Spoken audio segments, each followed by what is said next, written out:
আলাইকুম। রাত 8:30 বাংলাদেশ বেতার খবর পড়ছি আফজাল হোসেন।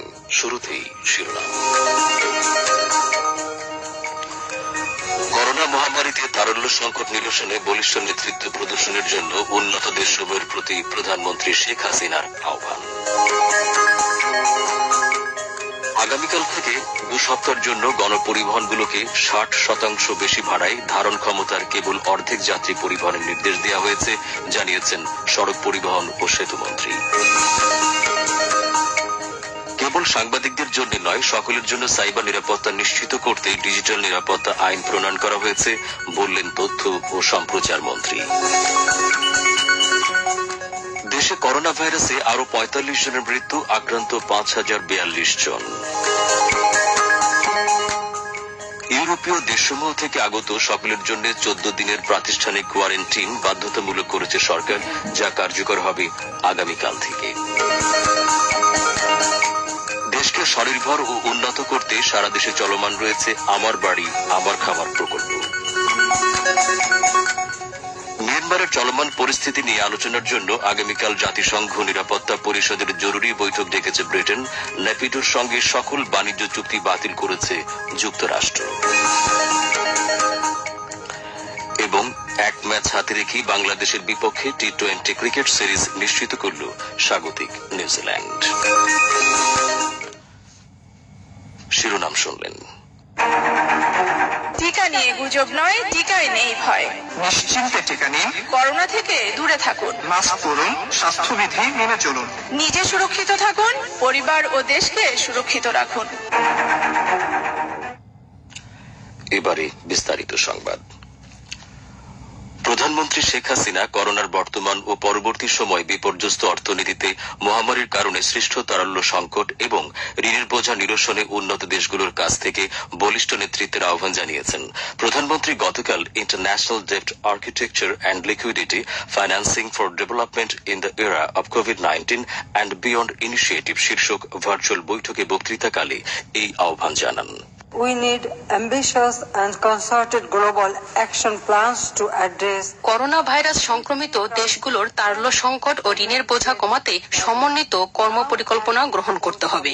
এসডিজির সাথে সামঞ্জস্য রেখে কমপক্ষে 2030 সাল পর্যন্ত স্বল্পোন্নত দেশগুলোর জন্য নতুন আন্তর্জাতিক সহায়তা ব্যবস্থা করতে হবে। least till 2030 commensurate with the SDGs।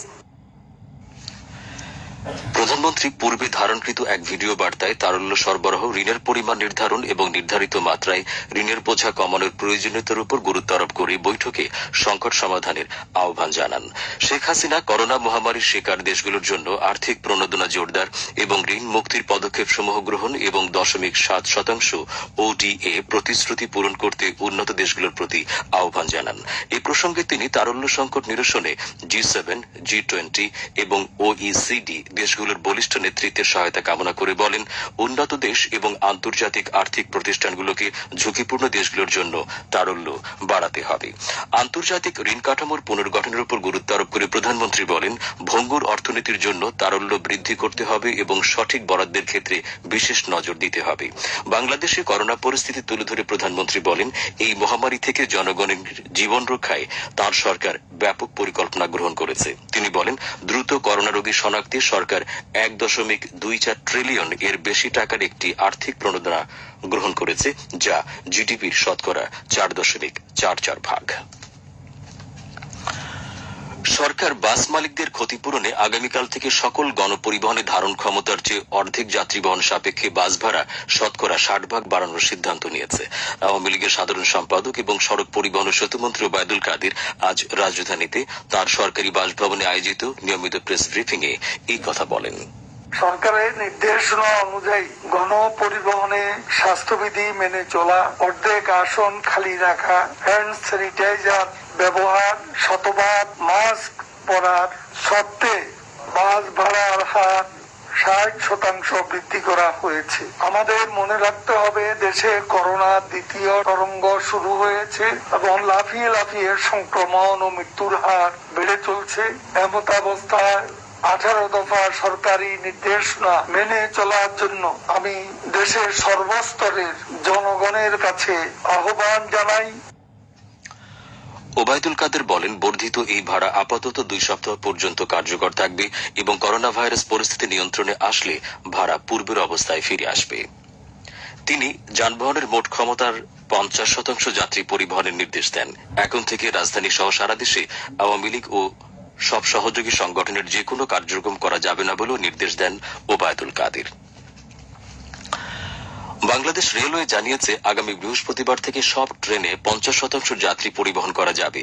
রেলওয়ের মহাপরিচালক ধীরেন্দ্রনাথ মজুমদার আজ ঢাকায় একথা জানান। তিনি জানান, এ লক্ষ্যে সংশ্লিষ্ট কর্তৃপক্ষকে প্রয়োজনীয় নির্দেশনা দেওয়া হয়েছে।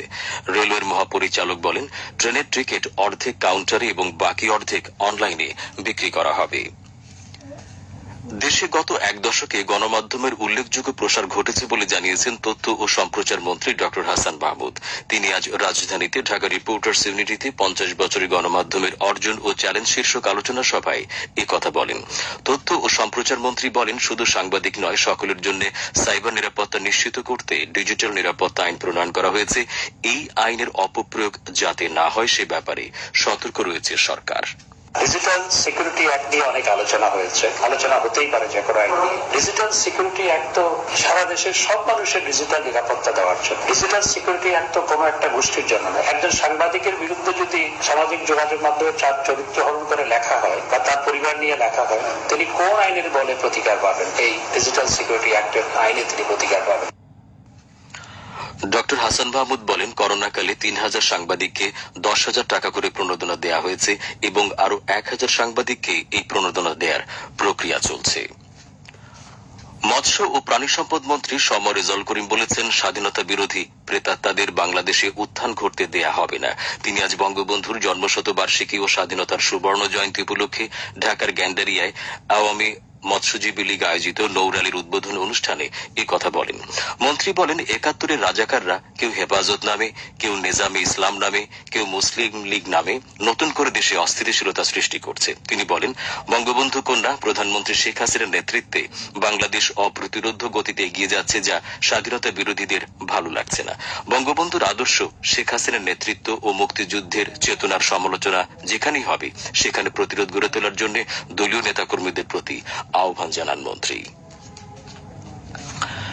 দেশে করোনা ভাইরাসে আরো 45 জন মারা যাওয়ায় এ পর্যন্ত মোট মৃতের সংখ্যা 8,994 জনে দাঁড়িয়েছে।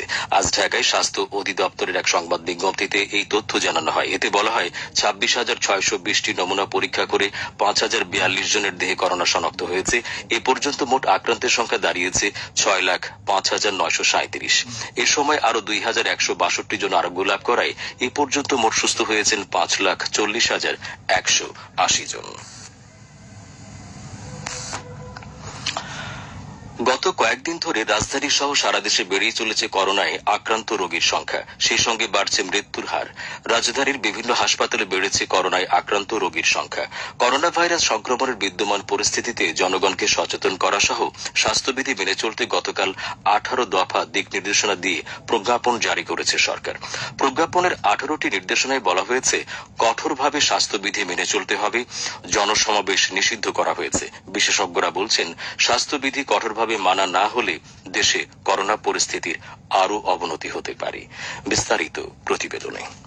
দেশে করোনা ভাইরাস সংক্রমণের বিদ্যমান পরিস্থিতিতে এই ভাইরাসের সংক্রমণের হার কমানোর উদ্দেশ্যে সরকার 18 দফার সিদ্ধান্ত প্রদান করেছে।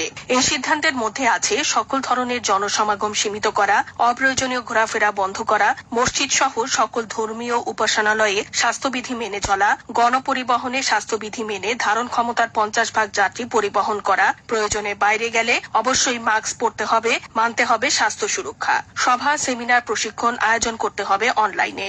বর্তমান করোনার ঊর্ধ্বগতি রোধে সরকারের বেঁধে দেওয়া নির্দেশনা মেনে চলার নেই কোনো বিকল্প। করোনা পরিস্থিতির বর্তমান অবস্থার কারণ সম্পর্কে স্বাস্থ্য অধিদপ্তরের অতিরিক্ত মহাপরিচালক ডক্টর মির্জাতি সেবিনা ফোরা বাংলাদেশ বেতারকে বলেন, মূল কারণ হচ্ছে যে আমরা এইভাবে চললে পরে এই সংক্রমণটাকে আটকে রাখা যায়। সংক্রমণের মেইন জায়গা হচ্ছে যে চেইন অফ ইনফেকশন থেকে ব্রেক করা, একজনের থেকে যাতে আরেকজনে না ছড়ায়। আমরা স্বাস্থ্যবিধি মানার ব্যাপারে এতই শিথিলতা দেখাচ্ছি, সেটা আসলে আমাদের জন্য খুবই চ্যালেঞ্জিং। একজন সংক্রমিত মানুষের সাথে যে দূরত্ব বজায় রাখা উচিত সেটা বজায় রাখা হয় না। মাস্ক পরা দরকার, সেই বিষয়গুলো মানা হচ্ছে না। আপনারা যদি খেয়াল করে দেখেন যে সব জায়গায় সামাজিক অনুষ্ঠান, পর্যটন কেন্দ্রগুলো বলেন, সব জায়গায় অনেক ভিড়, যেগুলো এবং সেখানেও কেউ মাস্ক পরছে না। এই স্বাস্থ্যবিধি না মানাটা হচ্ছে অন্যতম কারণ। এদিকে সাধারণ মানুষ সরকারের দেয়া 18 দফা নির্দেশনাকে দেখছেন ইতিবাচক হিসাবে। করোনা পরিস্থিতিতে, করোনার প্রেক্ষাপটে সরকারের 18টি যে নির্দেশনা সরকার কর্তৃক জারি হয়েছে তা জনগণের অবশ্যই মেনে চলা উচিত, নিজেদের স্বার্থে মেনে চলা উচিত। আমাদের অবাধ বিচরণ এবং স্বাস্থ্যবিধি না মেনে যেখানে সেখানে ঘোরাফেরা করা জন্য করোনা দ্রুত গতিতে ছড়িয়ে পড়ছে। নিজেদের স্বার্থে, দেশের স্বার্থে এগুলো মেনে চলা উচিত, সরকারের এই নির্দেশনা মেনে চলা উচিত। করোনা পরিস্থিতির উপরে সরকারের যে নির্দেশনা, এটা তো জনগণের স্বার্থেই সরকার করেছেন। অবশ্যই জনগণকে এটা পালন করতে হবে, কারণ সরকার নির্দেশনা দিয়েছে, পালন করার দায়িত্ব হলো আমাদের মতো সাধারণ মানুষ, যারা বাংলাদেশের জনগণ সবাইকে। আমরা যদি এটাকে সঠিকভাবে পালন না করি, করোনা পরিস্থিতি যদি আরো খারাপ হয় এবং প্রচুর মানুষের যদি ক্যাজুয়ালিটি হয়, তো এটা ক্ষতি তো যাদের, যে সমস্ত ফ্যামিলির মানুষজন মারা যাবে তারাই। তো সবকিছু মিলে বিবেচনা করলে আমাদেরকে যথেষ্ট সতর্ক হওয়াই উচিত। সৈয়দ আফসানা, বাংলাদেশ বেতার। বাংলাদেশ বেসরকারি বিমান পরিবহন কর্তৃপক্ষ সিএএবি যুক্তরাজ্য সহ ইউরোপের দেশগুলো থেকে আগত ভ্রমণকারীদের জন্য 14 দিনের প্রাতিষ্ঠানিক কোয়ারেন্টাইন বাধ্যতামূলক করেছে, যা আগামীকাল থেকে কার্যকর হবে। সিএএবি আজ এক বিবৃতিতে একথা জানায়। সার্কুলার অনুসারে যুক্তরাজ্য সহ ইউরোপের যে কোনো দেশ থেকে বাংলাদেশে আসা সকল যাত্রীকে নিজস্ব খরচে সরকারি স্থাপনা কিংবা সরকার অনুমোদিত হোটেল সমূহে 14 দিনের প্রাতিষ্ঠানিক কোয়ারেন্টাইন সম্পন্ন করতে হবে। কোয়ারেন্টাইন শেষে কোভিড-19 পিসিআর টেস্ট করাতে হবে এবং রেজাল্ট নেগেটিভ আসলে ছাড়পত্রের অনুমতি পাবে। এছাড়া ইউরোপ ও যুক্তরাজ্য ছাড়া অন্য দেশ থেকে আসা যাত্রীদের অ্যারাইভাল হেলথ চেক আপে কোভিড-19 এর কোন উপসর্গ ধরা না পড়লে 14 দিনের বাধ্যতামূলক হোম কোয়ারেন্টাইনে থাকতে হবে। তবে করোনা উপসর্গ পাওয়া গেলে যাত্রীকে অবশ্যই নিজস্ব খরচে সরকারি স্থাপনা কিংবা সরকার অনুমোদিত হোটেল সমূহে 14 দিনের প্রাতিষ্ঠানিক কোয়ারেন্টাইন মেনে চলতে হবে। কোভিড-19 এর টিকা নেওয়া সত্ত্বেও বাংলাদেশে আসা সকল যাত্রীকে বাধ্যতামূলকভাবে কোভিড-19 নেগেটিভ সনদপত্রের সাথে রাখতে হবে এবং যাত্রাস্থল ত্যাগ কিংবা বিমানবন্দরে পৌঁছানোর সময় তা দেখাতে হবে। পিসিআর টেস্ট ফ্লাইট ছাড়ার 72 ঘন্টার মধ্যে সম্পন্ন করতে হবে। জাতির পিতা বঙ্গবন্ধু শেখ মুজিবুর রহমানের স্বপ্নের সোনার বাংলা গড়তে তার সুযোগ্য কন্যা প্রধানমন্ত্রী শেখ হাসিনা নিরলসভাবে কাজ করে যাচ্ছেন। দেশকে 2041 সালের মধ্যে উন্নত ও সমৃদ্ধ দেশে পরিণত করতে একটি বাড়ি, একটি খামার, ডিজিটাল বাংলাদেশ, আশ্রয়ণ প্রকল্প, নারীর ক্ষমতায়ন সহ 10টি বিশেষ উদ্যোগ হাতে নিয়েছেন প্রধানমন্ত্রী। শেখ হাসিনার 10টি বিশেষ উদ্যোগের মধ্যে অন্যতম আমার বাড়ি আমার খামার প্রকল্প। এই প্রকল্প বাস্তবায়নের ফলে স্বনির্ভর হচ্ছে গ্রামীণ জনগোষ্ঠী। এ বিষয়ে এবারে শুনেন একটি প্রতিবেদন। দেশের প্রতিটি বাড়িকে একটি খামারে রূপ দিতে পারলে প্রত্যেকটি পরিবারের দারিদ্র্য যেমন হ্রাস পাবে, তেমনি দেশ হবে স্বনির্ভর। দেশকে স্বনির্ভর ও উন্নত করতে প্রধানমন্ত্রী শেখ হাসিনা হাতে নিয়েছেন আমার বাড়ি আমার খামার প্রকল্প। দেশের অন্যান্য স্থানের ন্যায় ঠাকুরগাঁও জেলার দরিদ্র জনগোষ্ঠী এই প্রকল্পের সাহায্য নিয়ে তাদের ভাগ্যের পরিবর্তন ঘটিয়েছে। এই জেলার অসংখ্য দরিদ্র নারী পুরুষ এই প্রকল্পের মাধ্যমে সরাসরি উপকৃত হচ্ছেন। এ বিষয়ে বলছিলেন ঠাকুরগাঁও জেলার আমার বাড়ি আমার খামার প্রকল্পের সমন্বয়কারী মোকসেদুল হক। প্রকল্পের সুযোগ সুবিধা যারা সঠিকভাবে কাজে লাগাচ্ছে তারা অবশ্যই এখান থেকে লাভবান হচ্ছে। তারা আমাদের এখান থেকে ঋণ নিচ্ছে, সেটাকে বাড়িতে কাজে লাগাচ্ছে, স্বল্প পরিসরে তারা কোনো কিছু চাষবাস করতেছে, খামার করতেছে, করার পরে সেটা আমাদের এখানে ধীরে ধীরে সেটা পরিশোধ করতেছে এবং এক্ষেত্রে আমরা যেহেতু পরিশোধ করতেছি এবং উদ্বৃত্তটা তাদের কাছেই থেকে যাচ্ছে, আমরা কিন্তু বেশি লাভ নিচ্ছি না, 8% লাভ নিচ্ছি, অথবা সে যদি ক্ষুদ্র উদ্যোক্তা সদস্য হয় আমাদের, সেটা হচ্ছে 5% লাভ নিচ্ছে এবং তার যে সঞ্চয়টা আমাদের এখানে জমা আছে সেই সঞ্চয়টাতে কিন্তু আমরা 3.5 থেকে 5% হারে লাভ দিচ্ছি। স্বল্প পুঁজিতে দোকান, গবাদি পশু ও মৎস্য চাষ সহ বিভিন্ন প্রয়োজনে ব্যবহৃত হচ্ছে আমার বাড়ি আমার খামার প্রকল্পের অর্থ। এছাড়া প্রকল্পের অর্থ সঠিকভাবে ব্যবহারের মাধ্যমে সুবিধাভোগীরা নিজেরা যেমন উপকৃত হচ্ছেন, তেমনি প্রকল্প থেকে নেওয়া অর্থ সময়মতো পরিশোধ করছেন। এ বিষয়ে বাংলাদেশ বেতারকে দেওয়া একান্ত সাক্ষাৎকারে প্রকল্প পরিচালক আকবর হোসেন জানান, আমরা যে সমিতি করছি বিভিন্ন গ্রামে গ্রামে এখন পর্যন্ত প্রায় 1,20,000 সমিতি করেছি আমরা সারা দেশে। এখন বলা যায় যে বাংলাদেশের প্রতিটা গ্রামে একটা করে সমিতি, একটা বা একাধিক সমিতি আছে। 1,20,000 সমিতি হয়েছে, যেখানে সদস্য প্রায় 57 লক্ষ তৈরি এবং এরা যে সঞ্চয় করছে প্রতিনিয়ত তহবিল, আমরা যেটা অনুদান হিসেবে দিচ্ছি, সব মিলিয়ে প্রায় 7,200 কোটি টাকার তহবিল তৈরি।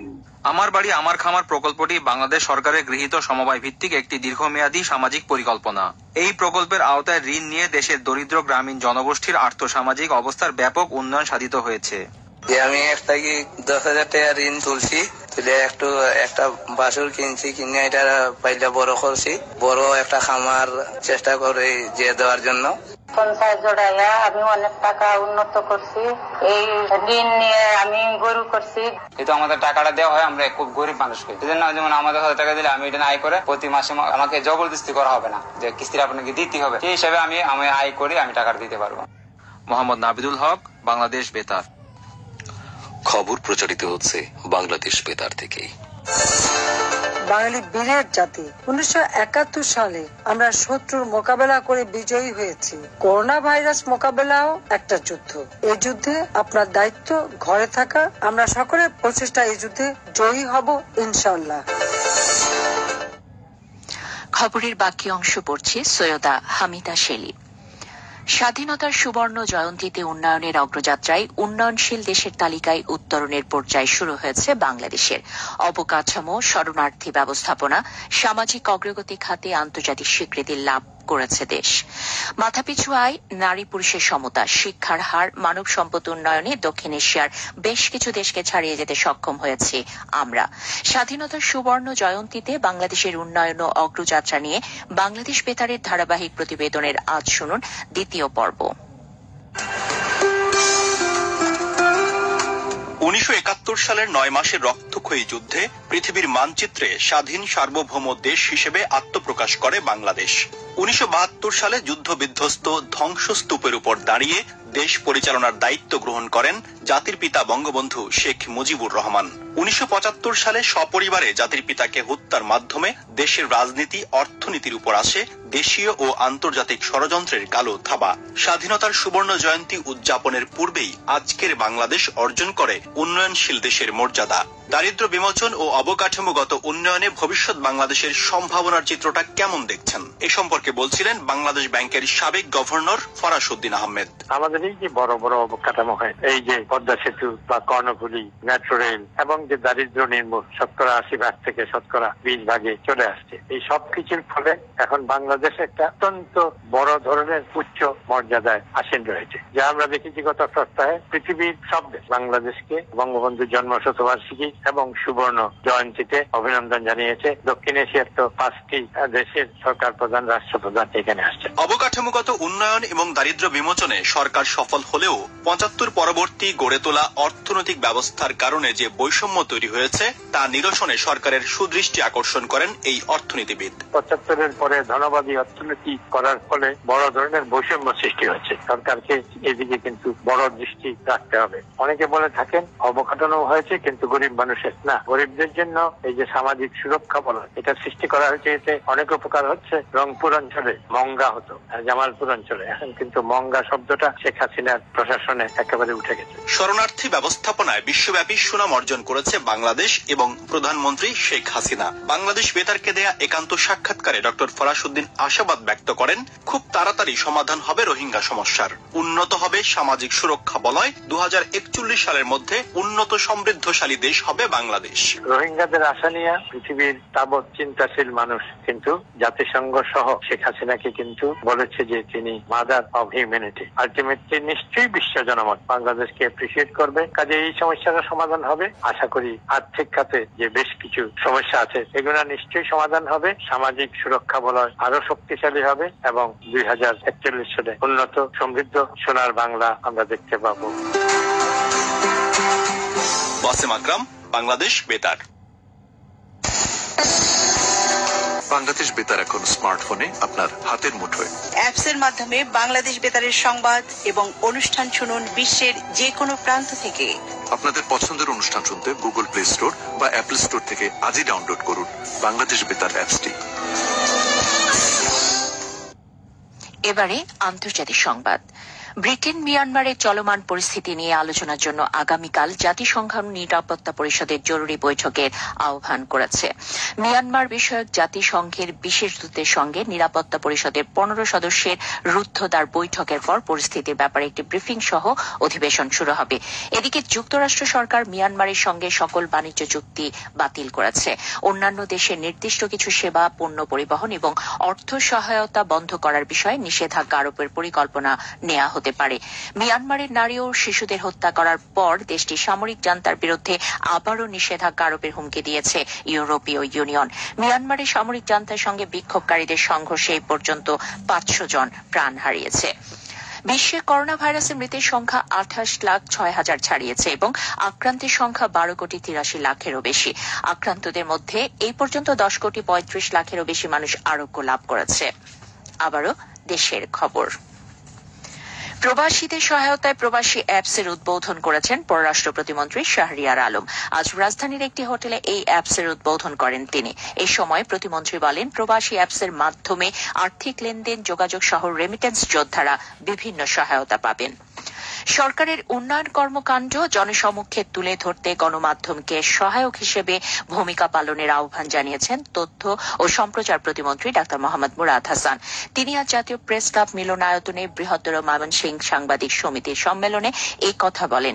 সম্মেলনে সমাজ কল্যাণ প্রতিমন্ত্রী আশরাফ আলী খান খসরু উপস্থিত ছিলেন। এই সময় নতুন প্রজন্মের কাছে ময়মনসিংহের ইতিহাস ও ঐতিহ্যকে তুলে ধরতে সাংবাদিকদের প্রতি আহ্বান জানান তথ্য ও সম্প্রচার প্রতিমন্ত্রী। খেলার খবর। ক্রিকেট। নেপিয়ারে বাংলাদেশের বিরুদ্ধে 3 ম্যাচ টি20 সিরিজের দ্বিতীয় ম্যাচে আজ স্বাগতিক নিউজিল্যান্ড 28 রানে জয়লাভ করেছে। এর ফলে 2-0 এগিয়ে থেকে সিরিজ জয় নিশ্চিত করল নিউজিল্যান্ড। সিরিজের তৃতীয় শেষ ম্যাচটি আগামী বৃহস্পতিবার অকল্যান্ডে অনুষ্ঠিত হবে। সবশেষে আবহাওয়া।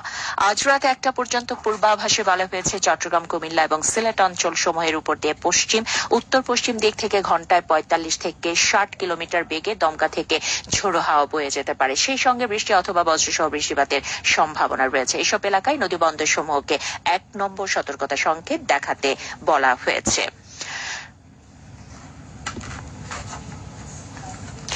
করোনা মহামারীতে তারল্য সংকট নিরসনে বলিষ্ঠ নেতৃত্ব প্রদর্শনের জন্য উন্নত দেশসমূহের প্রতি প্রধানমন্ত্রী শেখ হাসিনার আহ্বান।